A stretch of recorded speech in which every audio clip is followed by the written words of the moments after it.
대장동 사건 최초 수사는 대선을 6개월 앞둔 2021년 9월 문재인 정부 시절 시작됐습니다. 1차 수사팀은 유동규, 김만배 씨 등 대장동 일당을 배임과 뇌물, 횡령 등의 혐의로 재판에 넘겼습니다. 범죄 수익 규모는 택지 분양 이익만 포함시켜 최소 651억 원으로 산정했습니다. 아파트 분양 수익은 제외했습니다. 그런데 윤석열 정부 출범 이후인 2022년 7월 이른바 윤석열 사단으로 불리던 친윤 검사들, 강백신, 어미준 검사 등이 주축이 된 2차 수사팀이 다시 수사를 시작했습니다. 2차 수사팀은 유동규 전 본부장과 김만배 씨 등 민간업자들을 공직자 이해충돌방지법 위반 혐의로 추가 기소했습니다. 그리고 이재명 전 성남시장과 공범 관계라고 공소장을 변경했습니다. 이재명 당시 민주당 대표에 대해 구속영장을 청구했지만 기각되자 이해충돌방지법 위반 혐의 등으로 불구속 기소했습니다. 범죄 수익 규모도 7,886억 원으로 크게 늘려서 봤습니다. 지난 10월 31일 1심 재판부는 1차 수사팀의 기소 내용은 대부분 인정했지만 2차 수사팀이 추가 기소한 혐의는 인정하지 않았습니다. 범죄 수익 규모는 물론 범죄 수익을 계산한 방식도 1심 재판부의 판단은 1차 수사팀과 유사합니다. 1차 수사팀에 있었던 한 검사는 스트레이트에 2차 수사팀이 무엇을 더 밝혀냈는지 모르겠다. 이해충돌방지법 위반 혐의는 애초 성립하기 어려운 혐의였다고 말했습니다. 1심 재판부는 이해충돌방지법 위반 혐의를 무죄로 판단하면서 일부 검찰 진술조서의 증거 능력도 인정하지 않았습니다. 이미 기소된 이후에 참고인 진술을 추가 확보하려면 재판정에서 직접 증인 신문을 해야 하는데 검찰이 진술조서만 작성해 제출했다는 이유에서입니다. 또 죄명을 바꿨지만 이미 기소된 배임죄와 거의 같은 사건으로 보인다고 지적하기도 했습니다.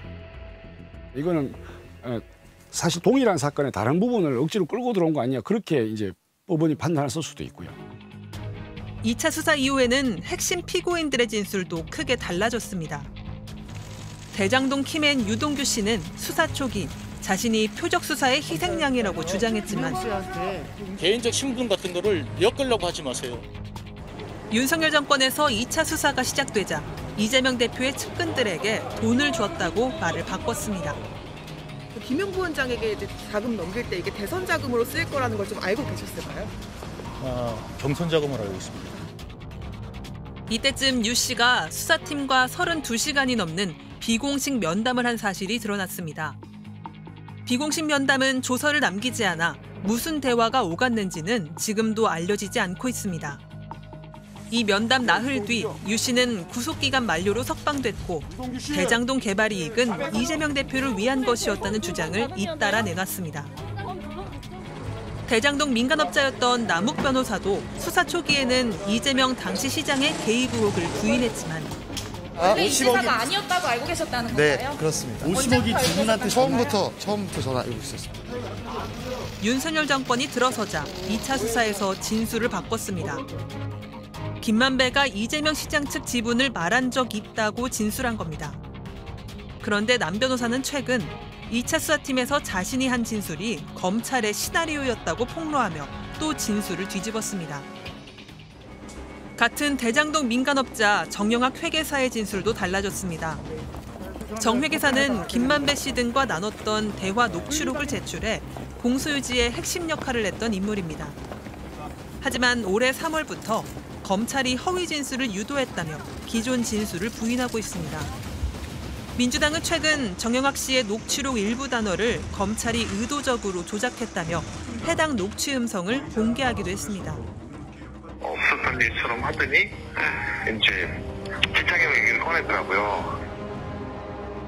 없었던 일처럼 하더니 이제 기차경 얘기를 꺼냈더라고요. 다만 이 주장은 1심 재판부가 조작으로 볼 수 없다며 받아들이지 않았습니다. 민주당은 이재명 대통령에 대한 조작 기소 의혹을 밝혀내겠다며 국정조사를 추진 중입니다. 국민의힘도 항소 포기에 외압이 있었는지 조사하겠다며 조건 없이 국정조사에 동의한 상태입니다.